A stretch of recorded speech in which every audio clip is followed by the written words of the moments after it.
حضرت ابن جریح رضی اللہ عنہ کہا کرتے تھے کہ حضرت ابراہیم علیہ السلام کی امت ہمیشہ عبادت پر قائم رہی۔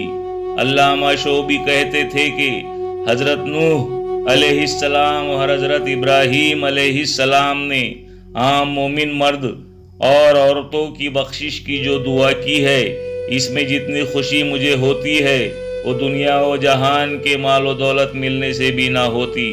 رب اجلنی مقیم الصلاۃ ومن ذریتی ربنا وتقبل دعا ربنا اغفر لی والوالدی والمؤمنین یوم یقوم الحساب۔